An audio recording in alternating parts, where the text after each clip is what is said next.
Meditation के बारे में वह बात जो पहले न सुनी होगी और न किसी ने बताई होगी। नमस्कार दोस्तों, मेडिटेशन करने का मतलब है कि आप वर्तमान में ही रहते हैं, लेकिन आप ऐसा शुरुआती दौर में नहीं कर पाते हैं। किसी के लिए यह शुरुआती दौर कुछ सप्ताह का होता है, तो कुछ के लिए यह कुछ महीने का और कुछ इससे निकल ही नहीं पाते हैं। आप जब मेडिटेशन करने बैठते हैं, तब सबसे पहले आपको आपका शरीर परेशान करता है, क्योंकि आपके शरीर को बिना सोच के बैठने या लेटने की आदत ही नहीं है, या आपने अभी तक की जिंदगी कभी ऐसा किया ही नहीं है। आपका शरीर हमेशा मन के सहारे ही काम करता आ रहा है, ऐसा आपको लगता है। आपने शरीर को उठाया या बिठाया या लेटाया आदि, वह सब सोच यानी मन से ही शुरू हुआ। मन की बात मान दिमाग ने शरीर को आदेश दिया कि यह करो या यह न करो। लेकिन मेडिटेशन के लिए बैठने पर आपको पहली बार पता लगता है कि शरीर बहुत बार मन या दिमाग दोनों की नहीं मानता है। जैसा कि चिकित्सा विज्ञान भी कहता है कि शरीर को कई बार एक्शन या रिएक्शन जल्द देने के लिए वह आदेश दिमाग की बजाय रीढ़ की हड्डी के आसपास फैला नाड़ी तंत्र ही दे देता है। उदाहरण के तौर पर यदि आप गर्म तवे को छू लो, तो हाथ पीछे हटाने का आदेश या रिएक्शन दिमाग नहीं बल्कि रीढ़ की हड्डी के आसपास फैला तंत्र ही दे देता है। शायद यह बात हमारे पूर्वजों को मालूम थी, इसीलिए उन्होंने रीढ़ की हड्डी को बहुत महत्व दिया और आज इसे ही आप कुंडलिनी के नाम से जानते हो। कुल मिलाकर हम यहाँ आपको यह समझाना या बताना चाहते हैं कि बहुत बार शरीर आपकी या आपके दिमाग यानी मन की भी नहीं मानता है। जैसे मेडिटेशन के लिए आप बहुत सोच समझने के बाद बैठते हैं और पूरी कोशिश करने बावजूद शरीर आपकी एक नहीं सुनता है और आपको आखिर शरीर की मान उठना ही पड़ता है। जैसे जैसे शरीर अभ्यस्त होता जाता है, परेशान कम करता है। जब तक ऐसा न हो तब तक आपको कुछ हद तक शरीर से जबरदस्ती करनी ही होगी, लेकिन यह तभी संभव है जब आप शुरुआत में थोड़ा बहुत शरीर की भी माने। आपको आज के समय में सोशल मीडिया में बहुत जगह यह सुझाव दिया जाएगा कि शरीर की मत सुनो, लेकिन हमारा सुझाव है कि शुरुआती दौर में आपको शरीर जैसा कह रहा है वैसा करें, यानी खुजली हो रही है तो खुजला लें, कोई भाग सुन्न हो गया है तो उसे झटक कर ठीक कर लें, कहीं दर्द हो रहा है तो सहला लें, लेकिन परेशान होकर उठे नहीं, बैठे रहें। शरीर के बाद आपको आपका मन परेशान करने लगता है। मन भी इसलिए परेशान करता है कि उसे वर्तमान में रहने की आदत नहीं है। उसका काम है आपको अतीत या भविष्य में भटकाना।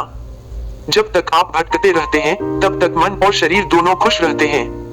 मन क्या है हमने पिछले भाग में बताया था, आज उससे आगे चलते हैं। विज्ञान, आध्यात्म, तंत्र और योग के अनुसार मन के 4 प्रकार होते हैं: चेतन मन, अवचेतन मन, अचेतन मन और अतिचेतन मन, यानी conscious mind, subconscious mind, unconscious mind and super conscious mind. अब सबसे जरूरी बात जो आपको किसी ने नहीं बताई होगी कि मन यानी अवचेतन मन, जहां बचपन से लेकर आज तक के सब खट्टे मीठे अनुभव, दृश्य, घटना और सोच स्टोर होते रहते हैं। मेडिटेशन करते हुए आपका सामना सबसे पहले इसी अवचेतन मन से होता है।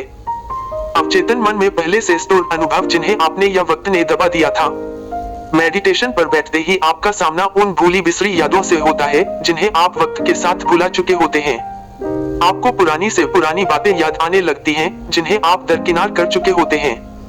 यदि आप कुछ कहीं रख कर भूल जाते हैं तो वह भी आपको याद आ जाता है। आप यह सब देखकर पहले से कहीं ज्यादा विचलित हो उठते हैं। जब आप इसका हल सोशल मीडिया में ढूंढने निकलते हैं या अपने किसी गुरु तो नहीं कह सकते, शिक्षक से पूछते हैं, तब ज्यादातर आपको यह सुझाव दिया जाता है कि सोच आए तो आने दो, कुछ देर बाद फिर ध्यान लगाओ, फिर सोच जगड़ेगी, फिर कोशिश करो। लेकिन 90% लोग अवचेतन मन की तेज बहती सोच की नदी को पार नहीं कर पाते हैं। इसीलिए हमने यह कहा कि जो शारीरिक या मानसिक बीमारी या अधिक सोच या डर या गुस्से या बुरे अनुभव या डिप्रेशन या एंग्जाइटी आदि से जूझ रहे हैं, वह सीधे तौर पर मेडिटेशन शुरू न करें। मेडिटेशन में हमें अवचेतन मन के पार जाना होता है, लेकिन बिना उपाय किए आप इस जलते लावे के पार नहीं जा सकते। आप आज कोशिश करके अवचेतन मन में दबी सोच को फिर से दबा देंगे, लेकिन अगले दिन वह सोच फिर से आपको और भी ज्यादा वेग से जकड़ लेगी। सोच कभी न खत्म होने वाली नदी की तरह है। जैसे हमने पिछले भाग में बताया था कि सोच का पर्वत दिन ब दिन उम्र के साथ ऊंचे से ऊंचा होता चला जाता है, और जब भी आप दबाने की कोशिश करेंगे तब वहां से वह बर्फ का तूफान बन नीचे की ओर बहेगा या फिर पानी की नदी का रूप ले आपको बहा ले जाएगा। लेकिन आप कितनी भी कोशिश कर लो, वह बहाव कभी खत्म नहीं होने वाला है।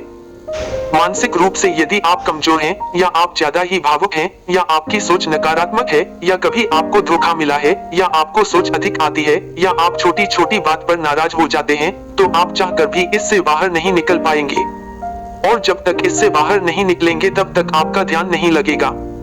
अगले भाग में आपको रामबाण उपाय बताएंगे और साथ ही साथ मेडिटेशन के अन्य फायदे भी बताएंगे, जिनके परिणाम यानी रिजल्ट देख आप स्वयं रोज मेडिटेशन करने के लिए प्रेरित होंगे। धन्यवाद।